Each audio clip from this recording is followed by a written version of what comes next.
Long ago, on a hillside near Bethlehem, sat a very young shepherd, playing a gay, happy tune on his little wooden pipe.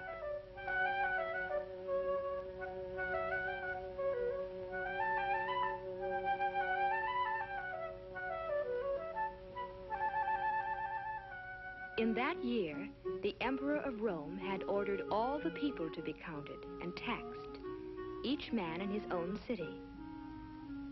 And so the highways were soon filled with travelers, returning to the towns where they had been born. On the road were a carpenter called Joseph and his wife, Mary.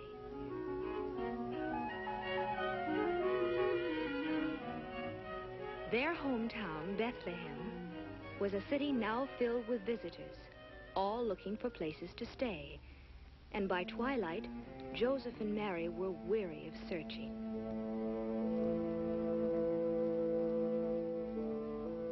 They had tried to find shelter for the night, and while people with plenty of money to offer were taken care of, Joseph and Mary were always turned away. Each place they stopped seemed to be full. Again and again they were disappointed and had to move on. When they came to the owner of one of the last inns, they were told that it too was full. But then the innkeeper remembered an old barn in back of his place of lodging. It was not much of a place, but Joseph and Mary were welcome to use it.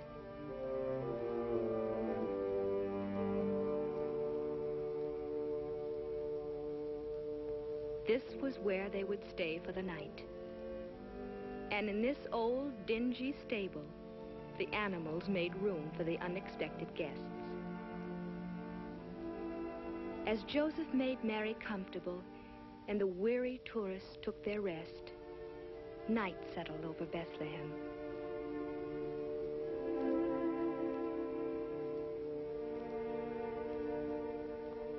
And in the stillness of that holy night, the little town waited silently for the wondrous gift that was to be given.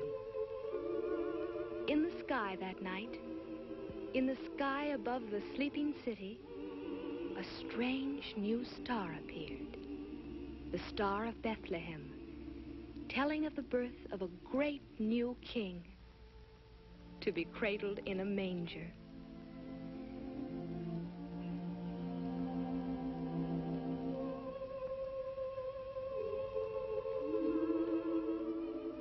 And so it was that Christ the Savior was born in Bethlehem on that silent night so long ago.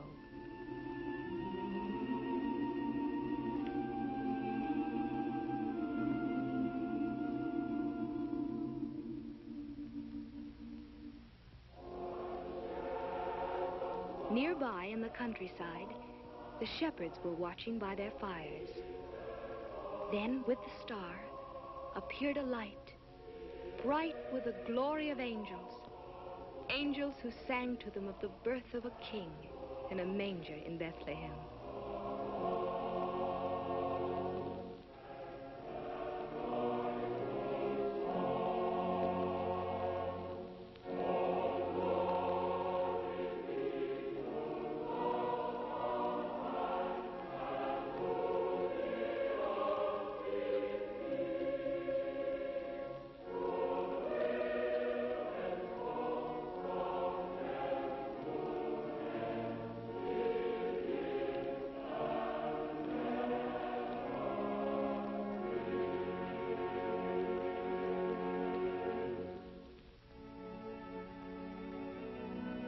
Full of wonder and surprise, the shepherds hoped to see the child of whom the angels sang.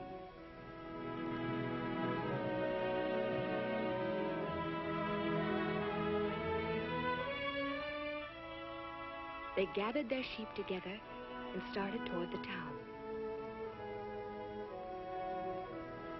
From the hilltop, they could see the star, and beneath it, they knew they would find the stable whose manger held the heavenly king.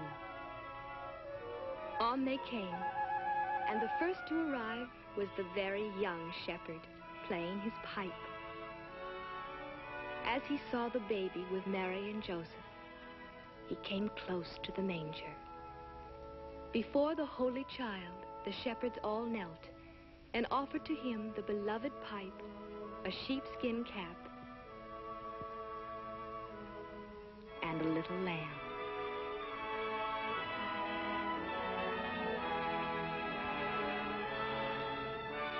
And when they had worshipped him, they would go to tell others of this wonderful thing that had happened.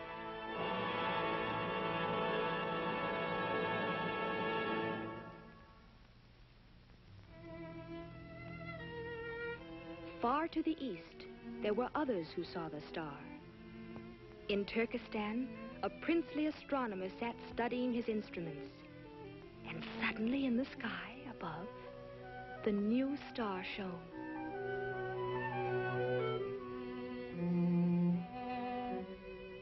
In India, a king watched from the balcony of his marble-columned palace as the star grew larger and larger.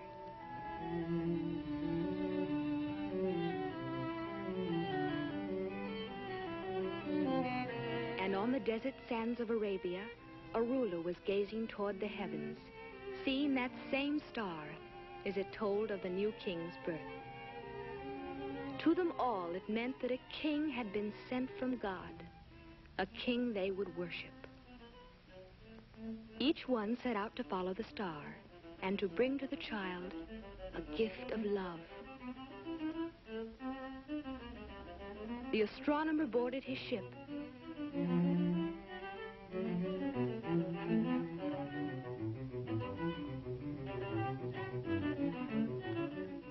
and sailed over the waves toward the guiding star. The Indian ruler, on an elephant, moved toward the mountains as the star went before him.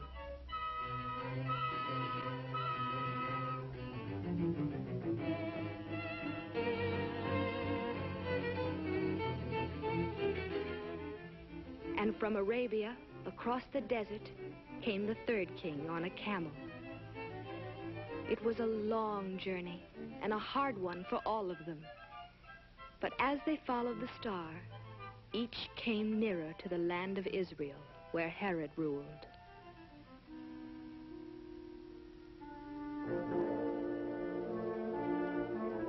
King Herod also saw the star and sent for his counselors. To Herod's advisors, the star fulfilled a prophecy that a king should be born in Bethlehem, in the land of Judah. And while the eastern kings continued their journey toward Jerusalem, Herod was disturbed by this unwelcome news.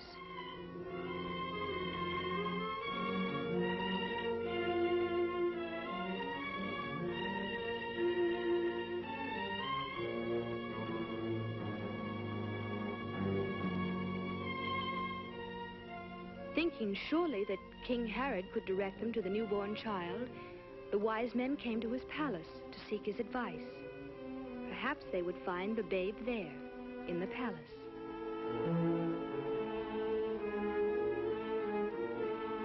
Herod sent them to Bethlehem, saying, "When you have found the child, tell me that I may worship him also." Of course, the wicked Herod had other plans, for he was jealous of the child king. But the wise men, who would be warned by God, were to return home another way. And so once more the kings from the east took their gifts and followed the guiding star. It led them out the north gates of the city, on toward the Bethlehem hills. Then, above the little town, it seemed to stop. At last they knew that here, in Bethlehem, they should find the newborn king. They did find him, and with him the young shepherd who had brought the first gift to the manger. They knew that the star had led them to this child who was the king they were seeking. The wise men went into the Holy Family and offered their gifts to the infant Jesus. Filled with awe and wonder, they knelt before him and put at his feet a crown of gold,